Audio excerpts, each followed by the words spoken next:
neste momento está gravando, cuidado com a privacidade, cuidado com os vídeos abertos, com os áudios abertos.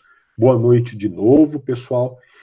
Como eu disse, eu vou fazer uma inversão. Primeiro eu vou falar da matéria, primeiro eu vou avançar com a matéria, depois eu vou falar da A2, e aí eu vou voltar, possivelmente no próximo encontro, para falar da A1, cuja nota foi divulgada para vocês, e para aqueles que precisarem também eu vou falar ainda mais sobre a D1. Eu só antecipo que eu posso mudar as notas da A1 e da D1 até o final do semestre. Então é um processo que ainda vai continuar. Eu posso rever as notas de vocês a qualquer momento, tá? Boa noite aí, Júlia. Boa noite aos demais e às demais que entraram agora.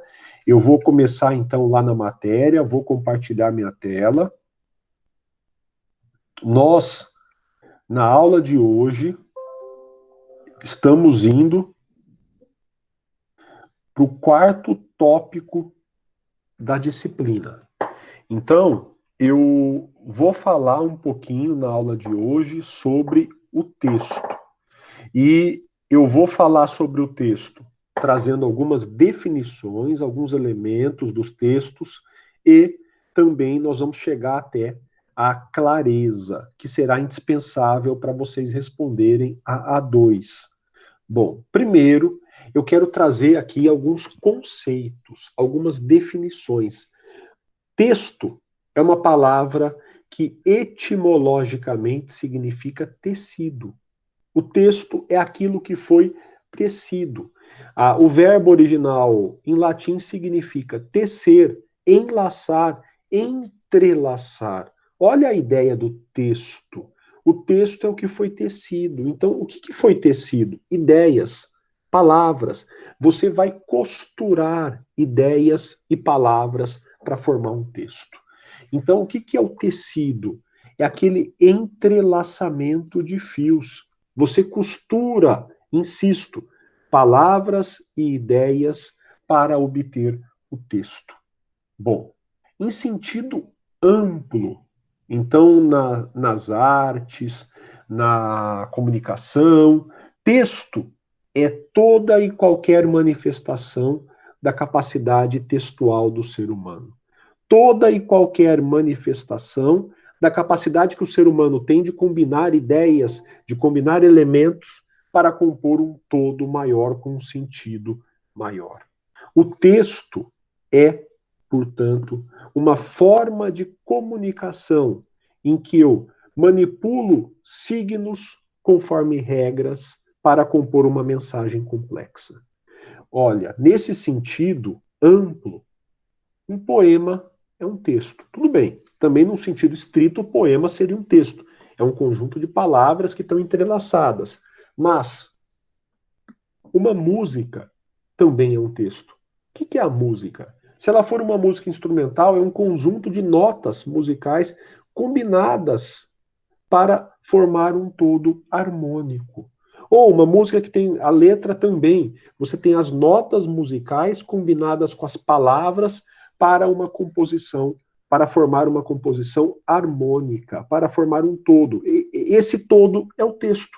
A pintura, você tem uma combinação de pinceladas, de técnicas, conforme o tipo de quadro, de regras, para compor uma obra que corresponda, então, a um texto. Portanto, no sentido amplo, eu vou pensar em quadros, eu vou pensar em filmes, eu vou pensar em músicas, eu vou pensar nisso tudo como textos. Para nós, na ciência jurídica, para nós, na língua portuguesa, o texto costuma ser usado num sentido mais estrito. Então, nós costumamos usar o texto para indicar um conjunto verbal, um conjunto de palavras. E é um conjunto de palavras que formam um todo significativo. Então eu combino palavras para formar um conjunto que tem um significado. Eu entrelaço, eu costuro palavras. O texto é um conjunto de palavras que tem duas características essenciais. O conjunto é coeso e coerente. Eu vou costurar as palavras. Então, o que eu faço num texto nesse sentido estrito? Eu vou entrelaçar as palavras compondo orações, e eu vou entrelaçar as orações compondo períodos, e entrelaçar os períodos compondo o texto. Eu vou entrelaçar isso tudo com vistas à coerência e à coesão. A gente vai falar de coerência e coesão na sequência. Portanto, o texto, no sentido estrito, é um conjunto de palavras, de frases, de períodos, que está esse conjunto amarrado de forma coesa e coerente. Ele tem um significado por si só. O texto precisa, muitas vezes, de informações para que ele seja bem compreendido. Então, nós precisamos de informações para que possamos bem compreender um texto. O texto demanda essas informações. Essas informações são chamadas de contexto. O que é o contexto? É aquilo que está com o texto. São aquelas informações que acompanham o texto. O contexto pode ser o contexto imediato, são as informações que estão ao lado do texto. Por exemplo, num livro, o título do livro é uma informação importante. O nome do autor do livro, a editora, a cidade em que o livro foi publicado, a data em que o livro foi publicado. São informações muito importantes e que muitas vezes vão me ajudar a uma melhor compreensão do texto. Mas além delas, existem aquelas informações que eu chamo de situacionais, de ambientais. O contexto pode ser o contexto situacional. Além das informações que estão lá coladas ao ladinho do texto, eu também tenho aquelas informações que vão derivar da história, da geografia, da psicologia, da antropologia, da economia, enfim, da cultura, que vão facilitar a minha compreensão do texto. Portanto, meus caros, por enquanto, neste primeiro momento, eu estou falando para vocês do conceito de texto. Então eu disse que o texto, a palavra texto, significa etimologicamente, significa na história, tecido. O que é o texto? Vamos pensar no sentido estrito. O texto é um conjunto de palavras. Você vai articular, amarrar as palavras pensando no significado. Então você vai dar coesão às palavras, você vai costurar as palavras, você vai fazer uma progressão nas palavras. Você vai pensar numa ideia a partir dessa amarração de palavras. O texto é um conjunto de frases que forma um todo significativo, que forma um todo com significado. Quando você faz uma resposta na sua prova, você precisa costurar as frases para que dali saia o significado, que é a resposta da pergunta. Quando você faz uma petição inicial para o juiz, você precisa costurar as palavras que vão trazer informações que vão permitir ao juiz julgar o caso, preferencialmente do jeito que o seu cliente deseja. Mas, enfim, então o texto é esse conjunto de palavras. Para compreender um texto, muitas vezes é indispensável que você recorra a informações que estão ao lado do texto. São as informações que correspondem ao contexto imediato. Então você vai recorrer, por exemplo, ao nome do autor, você vai recorrer ao momento em que ele escreveu o livro, ao momento em que ele publicou o livro, ou você também pode precisar de informações que são mais amplas, que derivam do ambiente, que derivam da situação, que derivam, então, da cultura do momento em que o texto foi escrito. É muito importante você perguntar sobre um livro, quem é o autor, onde ele viveu, quando ele viveu. Porque você vai entender a cultura daquele local. Você vai extrair dessa cultura informações que muitas vezes permitirão a você compreender um texto. E eu digo isso tanto no sentido científico quanto no sentido artístico. Mas, por exemplo, se você vai interpretar uma lei, você precisa extrair o significado da lei. Você tem métodos de interpretação da lei. Você pode usar, por exemplo, o método histórico. Você vai olhar para a origem da lei, para quem criou a lei, para o que significavam as palavras da lei no momento em que ela foi criada. Você tem um método sociológico, você vai mergulhar na sociedade para tentar entender qual é o significado hoje daquelas palavras que estão na lei. Então, a interpretação exige informações do momento, do tempo, da cultura, e isso se aplica tanto a uma lei quanto a um romance. Bom, dito isso, eu quero voltar agora e avançar mais um pouquinho nessas definições. Antes, eu quero só mostrar um exemplo bem legal, uma frase muito simples, para mostrar para vocês a importância do contexto. Fulano declarou que é contra tudo o que é imposto. Olha, esta frase padece de um problema. Ela não é clara. Eu vou falar da clareza daqui a pouco. E na A2 eu trabalho com vocês com o conceito de clareza. Então, fulano declarou que é contra tudo o que é imposto. Qual é o problema? A palavra imposto é polissêmica. Ela padece da polissemia. Ela tem mais de um significado. Isso faz com que a frase se torne uma frase ambígua, uma frase que pode ter dois significados. Fulano declarou que é contra tudo o que é imposto. Imposto pode significar tributo. Os tributos no Brasil são impostos, contribuições e taxas. Imposto pode ter sido usado como sinônimo de tributo ou como imposto mesmo. Mas imposto pode ter sido usado como sinônimo de obrigatório, de dever. Então ele é contra tudo o que é obrigado, obrigatório, tudo que é um dever para ele. Fulano é contra os tributos ou fulano é contra toda e qualquer obrigação. Para sair dessa ambiguidade, eu preciso do contexto, meus caros. Eu preciso recorrer ao contexto. Eu preciso, então, por exemplo, saber quem é o fulano. E aí, informações do contexto. Quem é o fulano? Quem é essa pessoa?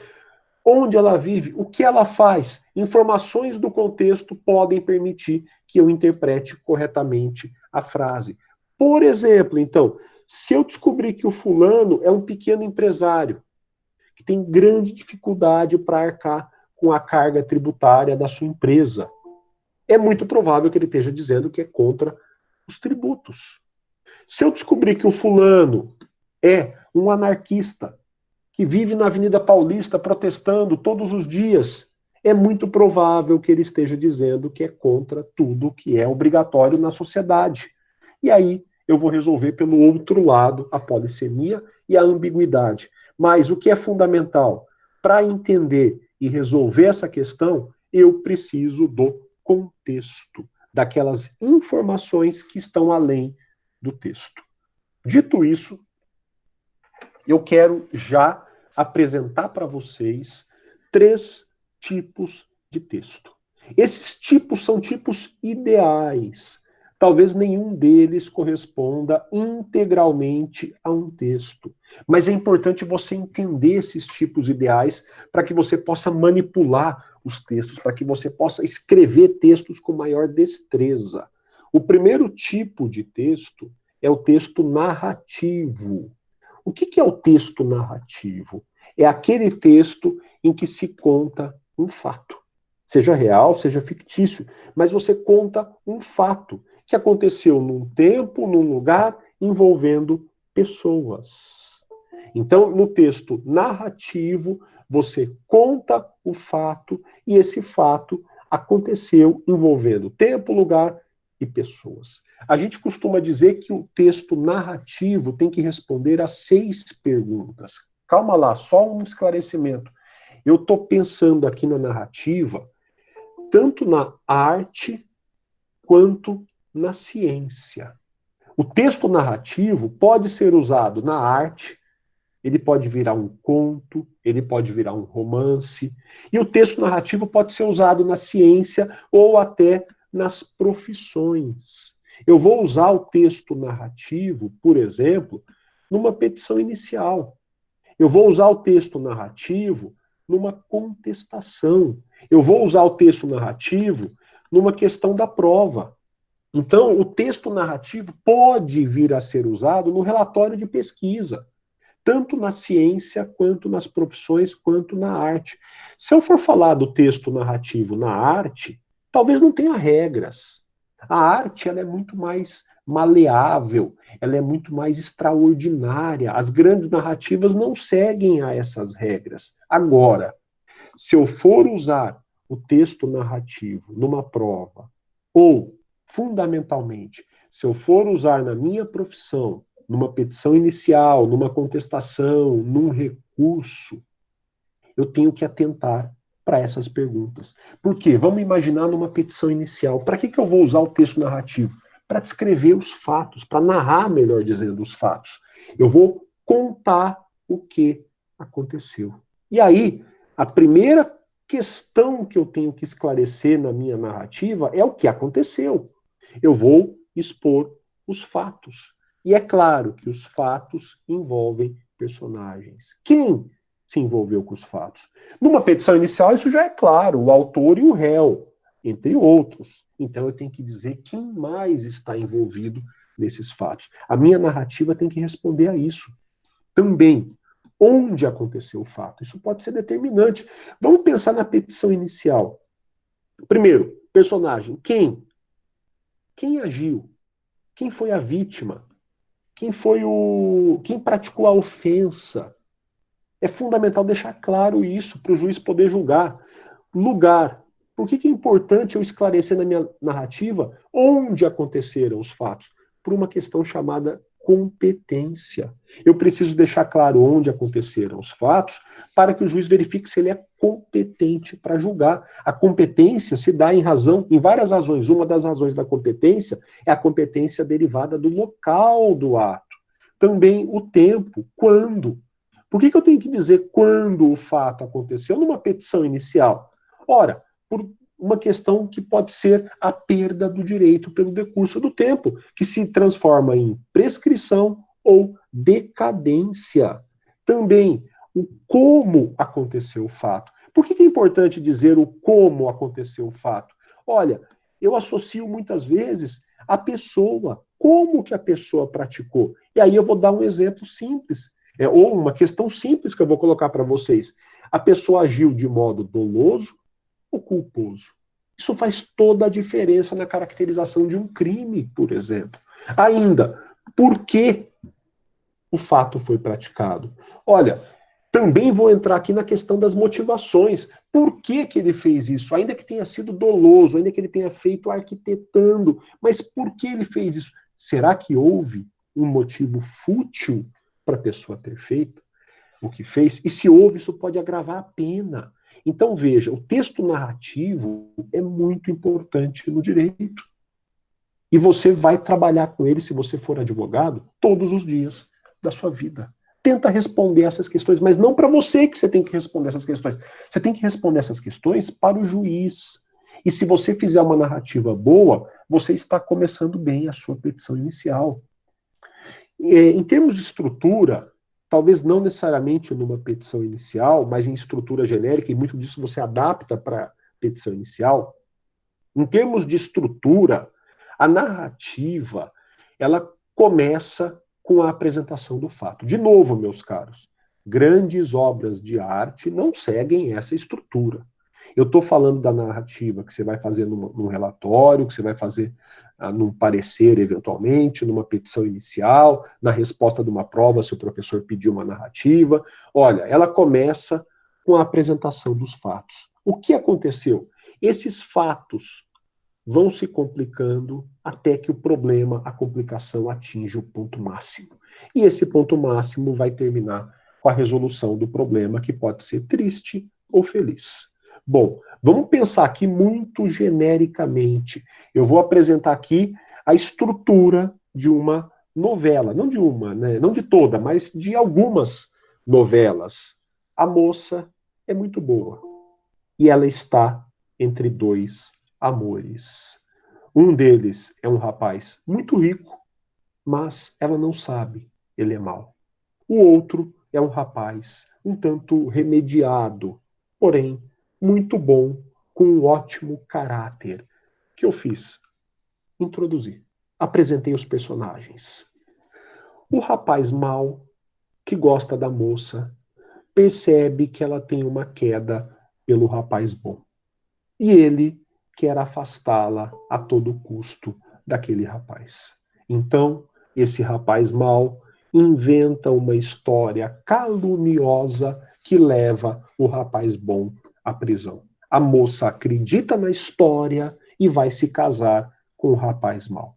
No dia do casamento, alguém aparece correndo na igreja e diz que o rapaz mau praticou todos aqueles atos, arquitetou tudo e levou o rapaz bom à prisão. A moça, antes do sim, sai correndo da igreja, vai para a prisão e consegue libertar aquele que definitivamente é o grande amor da sua vida. Portanto, a narrativa tem uma estrutura e essa estrutura se repete em telenovelas, em romances, em contos, e você precisa usar muito dessa estrutura para apresentar os fatos na tua petição.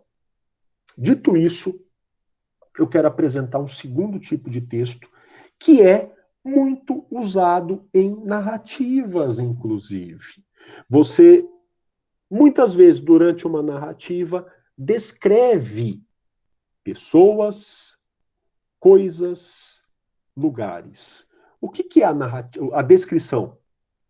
A descrição é a apresentação das características de um ser ou de um local. Você vai apresentar características, no geral, captadas pelos sentidos. Você vai transformar em palavras aquilo o que você percebe pela visão, pela audição, pelo olfato, pelo paladar e pelo tato. Então você vai transformar o que você percebe pelos teus órgãos do sentido em palavras. Você vai então trazer as características do objeto para o leitor. Claro, eu estou falando aqui de uma descrição de características que você capta pelos sentidos, mas a descrição pode ser também técnica. Você pode descrever a partir da ciência. Então você pode, a partir da ciência, trazer elementos para descrever um objeto. Ou, vamos pensar no direito. Você vai descrever o artigo de uma lei. Quando você for descrever o artigo de uma lei, você vai usar elementos da ciência para essa descrição. Você vai usar, por exemplo, a doutrina e a jurisprudência para descrever o que significa essa lei. Então, a descrição pode ser técnica. Quando ela é técnica, ela usa e abusa de palavras no sentido denotativo. Eu também posso ter uma descrição literária. Aí é uma descrição mais poética, é uma descrição mais conotativa, que deriva da sua expressão, da sua impressão sobre o objeto. Numa descrição técnica, você tenta ser mais objetivo. Numa descrição literária, você pode ser mais subjetivo. Também na petição inicial, a descrição é importante.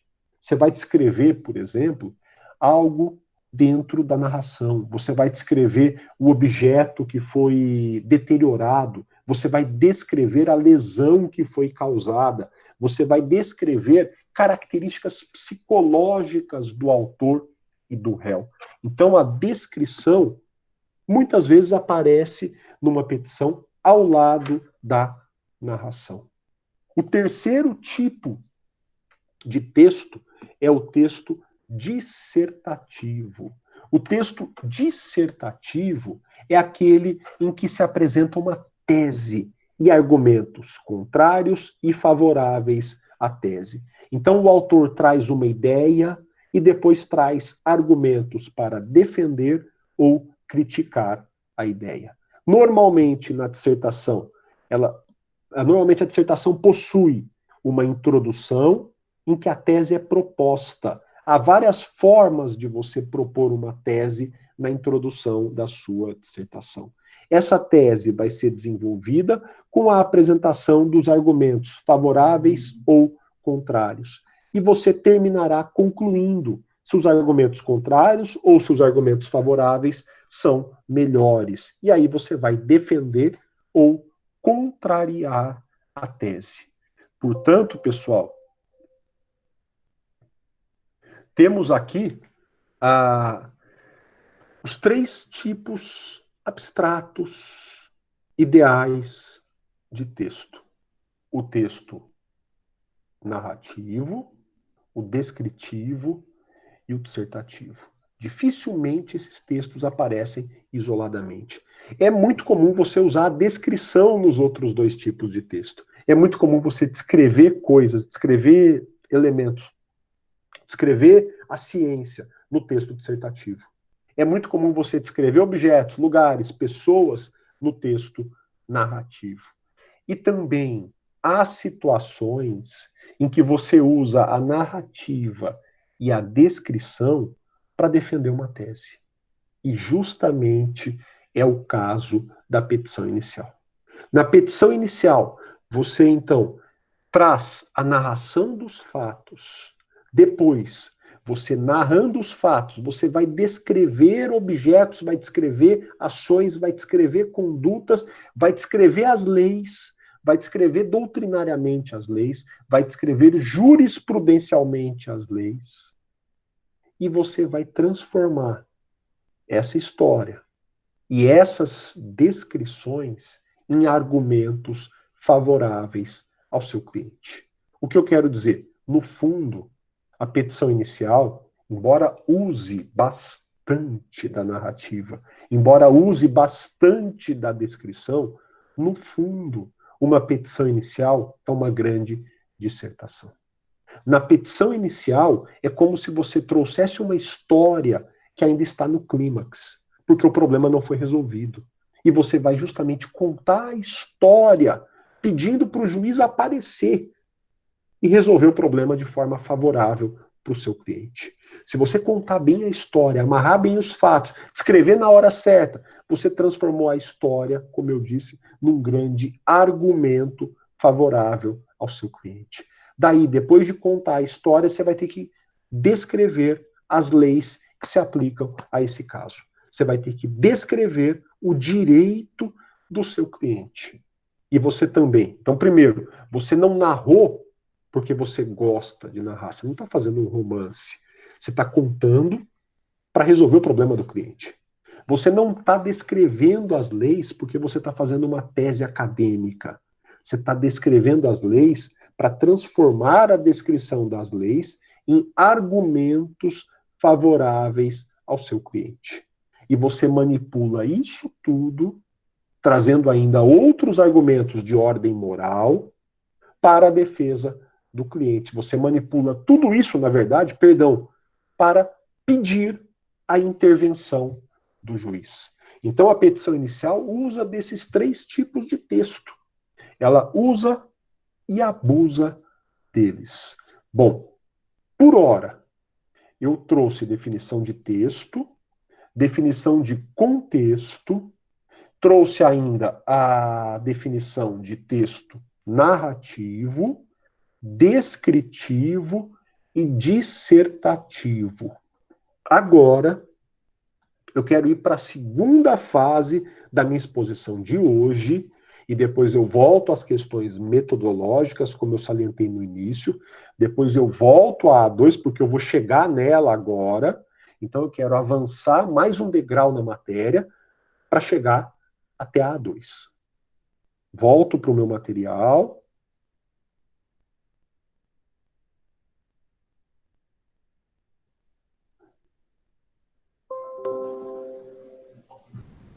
Então eu quero aqui dar mais um passo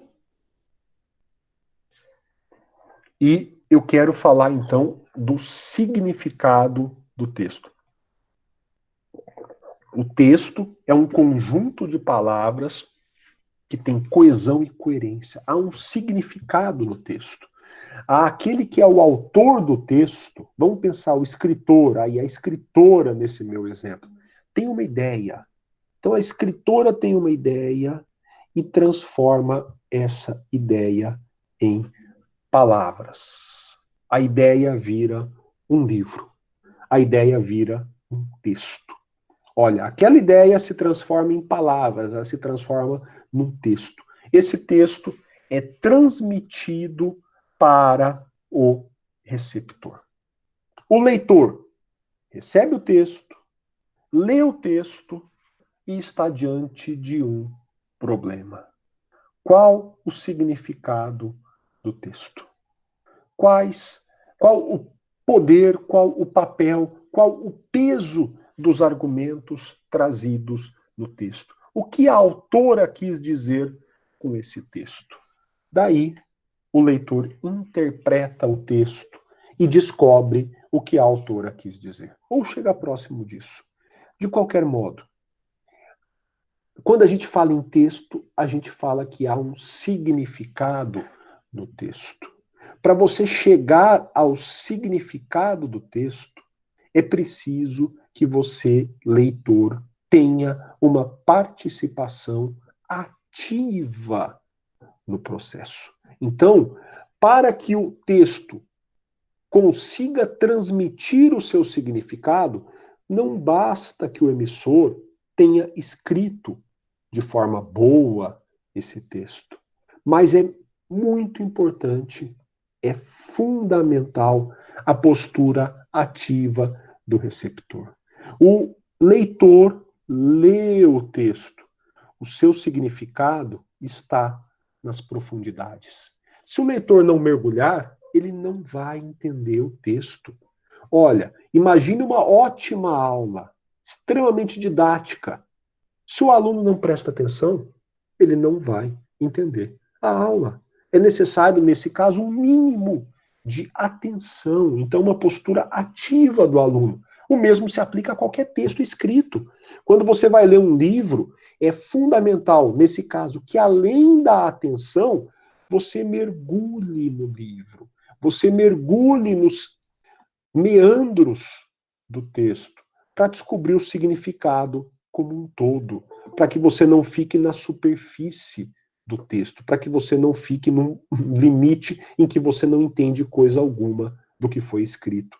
Então, o que se quer dizer é que o sentido do texto não depende apenas da estrutura do texto, não depende apenas do emissor fazer um bom texto, mas depende também da vontade e da capacidade do leitor. O emissor reuniu as palavras para transmitir uma mensagem. Cabe ao receptor ter uma postura ativa para chegar a essa mensagem. Então, para que o receptor, para que o leitor compreenda o texto, ele precisa ter algumas competências linguísticas. Sem essas competências, o leitor não vai compreender o texto. Primeiro, o leitor só vai conseguir ler um texto se ele dominar a língua. Eu não escrevi aí conhecer superficialmente a língua, como muitos conhecem. Não, é preciso mais. Infelizmente, aquele que só conhece superficialmente a língua não consegue ler, ele não consegue entender um texto. Por quê? É preciso que a pessoa tenha um domínio da língua para conseguir aprender a ler um texto. Além disso, é muito importante que a pessoa conheça o contexto. Olha, muitas informações, como eu disse para vocês, do contexto imediato ou do contexto situacional, serão fundamentais para que você compreenda o texto. Pense no exemplo que eu acabei de trazer. Sem uma informação sobre o sujeito, eu não conseguiria compreender efetivamente o que ele fez ou o que ele pensava. Então, eu preciso de informações que estão ao lado do texto ou informações que estão no ambiente cultural da sociedade. Além disso, é importante para você compreender um texto que você perceba a intertextualidade. Se vocês me derem aí um livro do Harry Potter, o terceiro ou quarto livro do Harry Potter, eu não vou entender nada, porque haverá muitas referências aos outros livros que eu não vou captar, que eu não vou entender. Ou se você pensar num livro científico, um livro de direito penal, de direito do consumidor, um livro de direito constitucional, ele cita muitos outros autores, e você tem que entender isso, você tem que entender onde que você está dentro da ciência para compreender aquele texto. Nós vamos falar de intertextualidade num sentido bem simples, mas o que é intertextualidade? É a referência de um texto por outro. Por fim, não basta que você domine minimamente a língua. Não basta que você saiba quem escreveu o texto, onde escreveu, não basta que você conheça um pouquinho da ciência. É preciso que você tenha a tal da competência enciclopédica. Você precisa ter conhecimentos sobre o mundo. Você precisa ser uma pessoa, no mínimo, bem informada. Se não, meus caros, você vai cair em qualquer fake news. Se não, você não vai entender o significado de um texto simples. Os textos exigem que você tenha um grau mínimo de informação para serem lidos. Até aqui, eu estou focando no leitor. É fundamental que o leitor tenha uma mínima competência linguística para poder acompanhar os textos, para poder ler os textos. Senão, não vai dar, não se vai ler nada, não se vai conseguir entender coisa alguma. Mas, até aqui, eu estou enfatizando o leitor. O texto traz um sentido, o texto traz um significado. Para descobrir esse sentido, o leitor tem que ser ativo, o leitor tem que ter algumas capacidades, algumas competências. Olha, mas nada disso vai resolver se o texto não for minimamente claro. E quando eu falo em clareza, eu estou jogando a responsabilidade para o autor. Quem deve buscar a clareza é o autor. De novo, eu não estou falando de textos artísticos. Eu estou pensando em textos científicos, em textos técnicos, profissionais. Então, eu estou pensando na petição inicial, eu estou pensando na resposta da prova. Enquanto aluno que responde a uma prova, enquanto advogado, enquanto advogada que faz uma petição inicial, você deve buscar a clareza. E o que é a clareza? Muito fundamentalmente, você tem que evitar a obscuridade e a ambiguidade. O teu texto tem que fugir da obscuridade e da ambiguidade. O texto obscuro não concatena as ideias. Ele tem um sério problema de coesão e, sobretudo, de coerência. Não há uma ideia norteando a amarração das frases. Olha o exemplo que eu trouxe para vocês. O Brasil, país do futuro, tem carnaval. O direito civil deriva da Constituição Federal. Ninguém suporta os erros do próximo. Peraí. O que A tem a ver com B e com C? Esse texto padece de um grave problema de falta de clareza. Esse texto é obscuro. Eu não vou conseguir entender o que o autor quis dizer, porque vai me dar a impressão de que ele não quis dizer nada. E se ele não quis dizer nada, isso não é um texto. O texto não está amarrado, não há coerência entre suas partes. Agora, o texto também pode padecer de falta de clareza por ser ambíguo. Talvez o problema seja um pouquinho menor. O texto ambíguo é impreciso, ele não tem precisão. É aquele exemplo que eu trouxe para vocês. Muitas vezes eu resolvo a ambiguidade com o contexto, com as informações contextuais.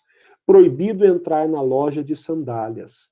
É proibido entrar na loja que vende sandálias ou é proibido entrar na loja usando sandálias? Claro, se eu conheço a loja, muito provavelmente eu vou responder a essa dúvida e o texto deixará de ser ambíguo. Mas o texto ambíguo, ele padece do problema de duplo sentido. Encontrei José, irmão da Maria, que estudou comigo. Quem estudou comigo? Aqui é o qual ou a qual? Eu encontrei José, que estudou comigo e era irmão da Maria. Ou encontrei a Maria, perdão, encontrei o José, irmão da Maria, e ela estudou comigo. Quem estudou comigo? José ou Maria? Esse texto é ambíguo. Falta nele clareza. Provavelmente o contexto, insisto, eliminaria essa falta de clareza. Pessoal, daí nós chegamos na A2. Por quê?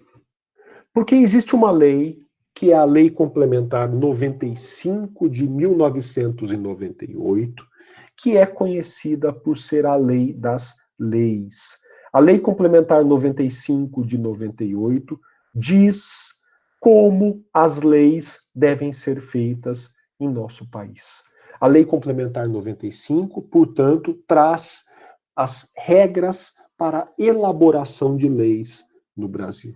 No artigo 11, ela determina que as disposições normativas, portanto, as regras, os artigos que estarão na lei, têm que ser redigidos com clareza, precisão e ordem lógica. Tudo bem, tudo isso é clareza, pessoal. Então, o artigo 11 diz que as leis devem ser claras. E ele enumera 5 alíneas no inciso 1, em que ele vai, o artigo 11, determinar o que tem que acontecer numa lei para haver clareza. Para que a lei seja clara, as palavras e as expressões têm que ser usadas no sentido comum. Então eu tenho que usar no sentido denotativo palavras e expressões no artigo de uma lei. Ou o artigo aqui continua no sentido técnico. Então eu só posso usar palavras em sentido denotativo ou técnico, nunca em sentido conotativo. Depois, eu tenho que usar frases curtas e concisas nos artigos da lei. Se eu redijo um artigo da lei grandão, desnecessariamente grande, sem concisão, eu estou prejudicando a clareza. C. Eu tenho que construir orações em ordem direta, evitando preciosismo, neologismo e adjetivações. Eu tenho que evitar isso tudo também para que a frase seja concisa e curta. Mas o que é a ordem direta? Sujeito, verbo, complemento ou qualidade. Eu tenho que escrever nessa ordem. Sujeito, verbo, complemento ou qualidade. Eu tenho que evitar de começar pelo complemento ou pela qualidade. Depois, eu tenho que buscar a uniformidade do tempo verbal. Nas leis, eu devo preferencialmente usar o presente e evitar o futuro. É proibido colar na prova. Eu devo escrever é proibido colar na prova e eu não devo escrever deverá ser proibido colar na prova. Então eu devo evitar regras no futuro. Ou será proibido, né, para ficar aí no futuro simples, será proibido colar na prova. Também eu tenho que usar recursos de pontuação de forma judiciosa. Aqui eu tenho que evitar o abuso de vírgulas. E isso se casa também a frases curtas e concisas. Portanto, o inciso 1º do artigo 11 da Lei Complementar 95 de 98 traz critérios para que você redija um artigo de uma lei de forma clara. Então, para você redigir um artigo claro, você tem que seguir essas diretrizes. Dito isso, como eu salientei para vocês, nós chegamos à A2. E aí eu vou falar um pouquinho, então, agora dessa segunda atividade que vocês têm que responder nesse momento. Então, vou de novo compartilhar a tela para falar especificamente da A2. Bom, primeiro que eu agora escrevi, eu não descontei ponto de quem extrapolou o limite de uma página por questão na A1, embora eu tenha salientado que eu pudesse anular a questão, pois eu tinha fundamento para isso, mas eu não quis anular, não quis zerar a questão, e eu não descontei ponto. Fica apenas um cartão amarelo. Agora, meus caros, eu limitei a A2 a 2 páginas, ao todo.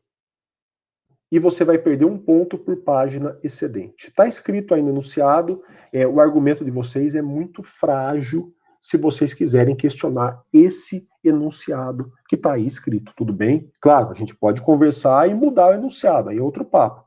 Mas, a partir do momento que houver a entrega, o enunciado está consumado. Depois, o trabalho é individual e grupos até 4, em caráter excepcional. E aí tem a pena por excedente.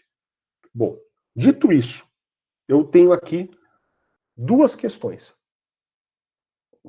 Na verdade, eu refiz a A2.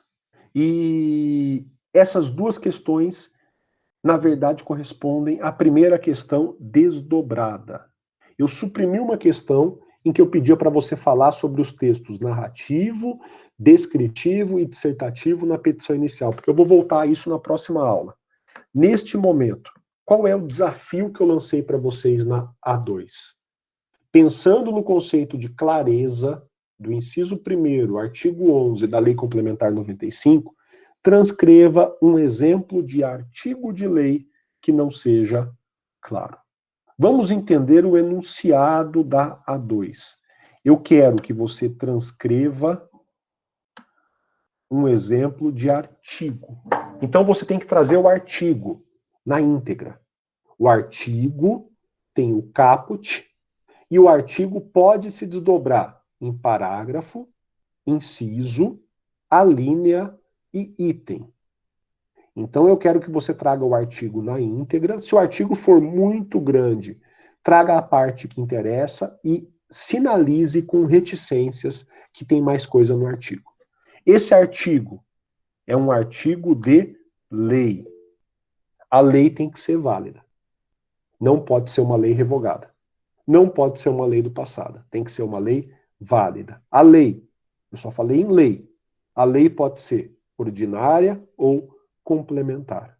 A lei ordinária pode ser federal, estadual ou municipal. Mas você tem que provar para mim que ela existe. Então você pode trazer qualquer tipo de lei, qualquer tipo de artigo, de qualquer tipo de lei, desde que a lei seja válida. E ele não pode ser claro. Mas ele não pode ser claro, questão 2. Não do meu ou do seu ponto de vista, eu citei lá em cima.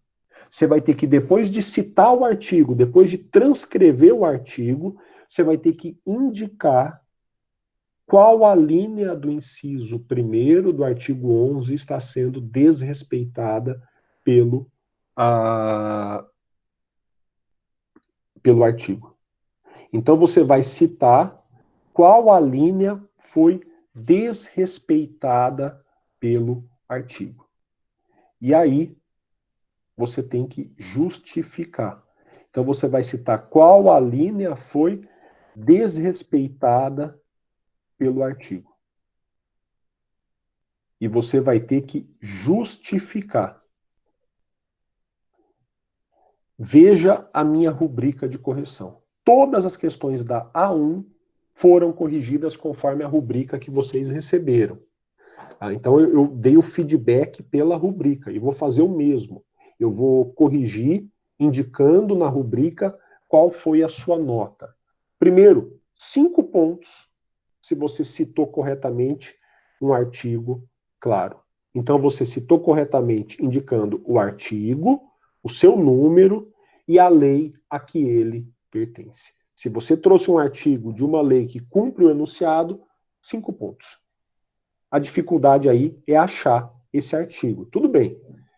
Você tem 400 mil leis hoje válidas no Brasil, contando leis municipais, federais, estaduais, distritais e federais. Segundo item de avaliação. Você indica qual a linha do inciso 1º foi violada. E você mostra no artigo onde está a violação. Depois, você justifica por que aquele artigo, com base nessa linha, não é clara. Não é claro. Qual foi a natureza do desrespeito? E você faz tudo isso respeitando a norma culta da língua portuguesa. Aí você vai ter os 20 pontos. Então, a rubrica de correção está aí, está definida, as questões da A2 estão definidas, você deve entregar até a próxima sexta-feira. Júlia, a questão da capa não entra na contagem, tá? Tal e qual na A1, fique bem claro, então esse vídeo é muito importante, tal e qual na A1, não entra na contagem a capa. Então não entra a capa, não entra o conteúdo aquilo que não seja conteúdo da resposta. Então se você fizer ao final indicação bibliográfica, indicação de textos, isso não vai contar nas 2 páginas. Mas eu tenho a impressão, Júlia, eu tenho a impressão que vai dar para fazer uma boa resposta se bobear, dependendo do tamanho do teu artigo, em 1 página, viu? Então, muito provavelmente vai dar para fazer uma boa resposta em menos de 2 páginas. O maior desafio aqui que eu passo para vocês é a pesquisa, tá? Então, não precisa colocar capa, mas se você quiser colocar, não entra no limite de 2 páginas. Giovana, com relação a A1, coloque tudo, eu falo mesmo para os outros, no mural, tá? Coloque tudo no mural. Eu vou voltar a atender, eu falei isso no início. Eu estou priorizando neste momento a A2, mas não terminou o processo da A1 e nem da D1, tá? Veja o feedback da A1. Então, eu nem falei da A1, eu vou falar do gabarito, vou falar do que eu esperava. Então, fica tranquila, eu vou voltar a A1, assim como eu ainda vou atender alunos da D1, tá, pessoal? Ambos fiquem tranquilos. Mas pela questão do prazo, neste momento eu tenho priorizado agora aqui com vocês a A2. Então, eu quero primeiro terminar a encomenda da A2, para que vocês possam produzi-la até a próxima sexta-feira. Tudo bem? Aí, depois eu volto, Giovana, e eu vejo qual é o seu problema, mas se você puder já postar o seu problema no mural, escreva no mural aqui da disciplina, que eu virei a atendê-la, tá? Eu prefiro o mural ao meu e-mail, tá? Perfeito. É a questão muito simples a sua, eu li agora por inteiro a sua questão, tá, Giovana? É muito simples. Coloca lá no mural, por favor, eu vou chegar a isso. Não é definitiva a nota que eu lancei, tá? Eu vou corrigir, fica tranquila. Eu tive casos em que eu lancei errado. Pessoal, não sei como, que eu tenho que passar a nota do Google para o YouLife, mas eu tive casos em que uma das partes ficou com nota maior e a outra com nota menor. Ou alguém perdeu nota, ou alguém ganhou. Desculpem, eu errei para um dos 2 lados, tá? Pode ser para mais e pode ser para menos. Acontece. Stephanie, aí tem que ter fundamentação, hein? Mas a fundamentação é no sentido da violação do inciso indicado. Dificilmente você vai achar jurisprudência, dificilmente você vai achar doutrina. Vai depender da tua explicação, Stephanie. Então, mas como há uma dose de clareza nas alíneas do inciso 1º do artigo 11, você vai ter que desenvolver a partir dela a tua explicação. Então, você encontra um artigo de uma lei que não está escrito na ordem direta. O artigo começa pelo complemento, vai para o sujeito e depois vai para o verbo, ou vai para o verbo e depois para o sujeito. Você cita a lei, cita o inciso, a linha que foi violada, esta linha foi violada, porque isso não acontece, está na ordem inversa, ponto. A ordem direta, aí a justificativa. A ordem direta é aquela em que aparece primeiro o sujeito, depois o verbo, depois o complemento. No caso analisado, isso não aconteceu. Tá? Então, isso, Stephanie, é a justificativa ou a fundamentação, tá? É nesse sentido. É uma questão muito tranquila, eu reputo, trabalhosa. Porque você vai ter que encontrar na pesquisa um artigo, vai ter que tomar alguns cuidados para saber se é um artigo mesmo. Mas não é para você fazer uma tese em cima disso. O que é legal é que se vocês mandarem respostas interessantes para mim, dá para a gente compilar tudo e fazer um produto em cima disso. De repente a gente pode fazer um vídeo, de repente a gente pode fazer um site, um blog, de repente a gente pode jogar no Instagram, eu posso, pedindo autorização para vocês, compartilhar alguns artigos com base nos fundamentos de vocês, mostrando o quanto o nosso legislador é descuidado. E olha a gravidade da coisa, hein, pessoal? Eu falei que essas alíneas estão na Lei Complementar 95. Toda lei deveria ser feita depois de 1998, obedecendo a essa lei. Se vocês acharem leis posteriores a 1998, a gravidade é maior, porque ela deveria ter sido feita respeitando as leis das leis. O nosso país, com todo respeito, é tão bagunçado que nós temos uma lei que diz como as leis devem ser feitas, que não é respeitada, nem ela é respeitada, né? Então, a questão é muito mais aí de pesquisa, na minha opinião, de localizar o artigo. E se o material for legal, a gente pode vir a publicar isso. Adriano, é uma questão aqui para mim, eu não sei como é que vocês recebem esse feedback no celular, por exemplo, ou na sua página.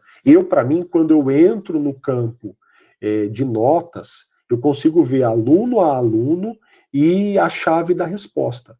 E aí na A1, eu vou falar dessa chave na próxima aula, tá, meu caro?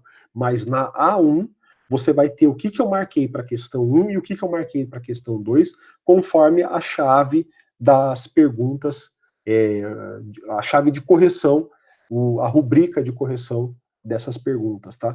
Então, tem que dar para você ver, no momento que você entra no Google Class, no momento que você vai para A1, e aí tem que aparecer a rubrica com a indicação do que eu marquei, que está certo ou que está errado para cada uma dessas questões. Mas, para ter a certeza de que vocês vão entender a rubrica, eu quero falar sobre ela na próxima aula. Então, na próxima aula, eu vou falar sobre a rubrica de correção da A1. E aí você vai entender por que você tirou 1, 2, 3 em cada um dos 3 critérios de cada uma das 2 questões da A1, tá? Então aí vai ficar mais claro para vocês, além de ver a rubrica, você vai poder até detectar se porventura eu tiver corrigido errado a sua pergunta. Mas eu vou ter que falar um pouquinho dos enunciados para explicitar alguns erros que eu reputo de relativa gravidade que muitos cometeram, tá? Então é melhor a gente deixar para discutir a A1 na próxima aula. Nesse momento, o que eu quero consolidar com vocês? Em termos de teoria, eu entrei no ponto 4, eu falei de texto, contexto, texto narrativo, texto descritivo e texto dissertativo. Daí, eu entrei na ideia do significado do texto. Há a necessidade de esforço do receptor. O receptor tem que possuir capacidade linguística para ler e entender um texto. Não é qualquer um que tem competência linguística para entender o texto. Há necessidade de algumas características que o leitor pode adquirir para que ele seja um bom leitor. Mas, claro, se o texto não for claro, se o texto for obscuro, se o texto for ambíguo, o melhor dos leitores vai ter dificuldades para entendê-lo. O texto não pode ser obscuro e não pode ser ambíguo. No caso das leis, e aí é importante salientar isso, no caso das leis, existem recomendações da Lei Complementar 95. O que é importante salientar? Veja que interessante, pessoal. Aquelas recomendações podem ser aproveitadas para o seu texto. Aquilo que a Lei Complementar 95 determina para as leis, talvez seja útil no texto que você vai redigir para a tua prova, para o teu trabalho, ou até, quem sabe, no teu estágio, na tua petição inicial. Então, essas recomendações, no geral, são aplicáveis para a ciência. Você pode aproveitá-las em textos científicos. De qualquer modo, essas recomendações de clareza que estão no inciso 1º do artigo 11 da Lei Complementar 95 são determinantes para as leis. E o desafio que eu passei na A2 para vocês foi: ache o artigo de uma lei que descumpre uma dessas alíneas. Basta uma dessas alíneas. E eu quero que você justifique por que esse artigo está descumprindo a alínea. Olha, se você trouxer um artigo ambíguo, mas que foi corrigido por uma lei posterior, pelo direito, a correção revoga o texto corrigido. Então, o teu artigo perdeu validade, Ananda. Tudo bem? Aí, ele perdeu validade. Eu acho que você vai conseguir encontrar outro que ainda tem validade, tá? Mas, no caso, deixaria de ser o artigo de uma lei.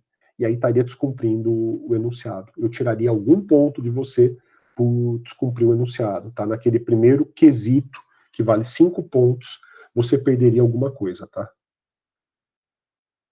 Bom, pessoal, eu espero que seja plausível, que seja exequível a A2, da forma como eu estou propondo. Particularmente, eu achei que ficou legal. Insisto, essa questão já estava na A2, acompanhada de outra. O que eu fiz? Eu tirei a outra e eu desdobrei os critérios da primeira, para dar mais dinamismo, posto que vocês têm até a próxima sexta para entregar, tá? Então, se ninguém tiver dúvidas, eu vou parar por aqui na matéria.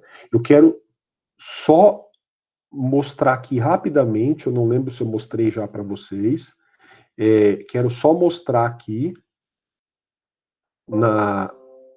nas atividades. Veja, aqui nas atividades, em material, já está o PDF do texto e está o vídeo do PDF narrado lá no meu canal do YouTube, tá? Eu narrei o texto para você, o PDF para vocês. Aqui eu coloquei uma atividade de acompanhamento. Nesse caso, eu já embuti o feedback na própria atividade, tal e qual na D1. Então, aqui você responde e já recebe o feedback, tá? Para eu não precisar depois fazer o feedback com vocês, ele já está aqui. Qualquer dúvida, você traga para o mural. Então, aqui no mural, você poste suas dúvidas, poste seus problemas de nota, eu vou gradativamente atendendo cada um de vocês. Prefira sempre o mural. Então, eu queria só... eu vou parar aqui no conteúdo. A última questão, eu começo pelas questões metodológicas, hoje eu estou terminando por elas. A última questão era mostrar para vocês que o material está lá. Então, eu deixo esse momento final da aula para que vocês analisem o material, vejam o vídeo e façam a atividade de acompanhamento. Alguma dúvida, algum esclarecimento que eu possa fazer, eu reitero mais uma vez, D1 e A1 ainda são objeto de conversa. Eu ainda converso com vocês sobre elas. Moral da história, até o final do semestre eu posso mudar a nota delas. Então dá para a gente conversar sobre elas, tá, pessoal? Deixa eu ver aqui. Márcio, a entrega da A2 é dia 15. Eu já havia tomado essa providência, agora ela está respaldada pelo coordenador, o professor Sérgio. Ele indicou que a entrega da A2 é até a próxima sexta-feira. Então, é até a próxima sexta-feira. Para mim, é do mesmo jeito, para mim funcionou muito bem. Eu quero que vocês consigam ver o feedback da A1. A gente vai voltar a falar dela na próxima aula. Mas para mim funcionou muito bem, eu recebi os trabalhos, não tive problemas de entrega, eu não terminei de corrigir ainda quem está em situação irregular, tem alguns trabalhinhos para corrigir ainda, mas que não entregaram por aqui. De qualquer modo, é o mesmo estilo de entrega e de correção da A1, tá? Pessoal, se não tiver mais nada, eu vou primeiro agora desativar a gravação. Deixa eu ver aqui.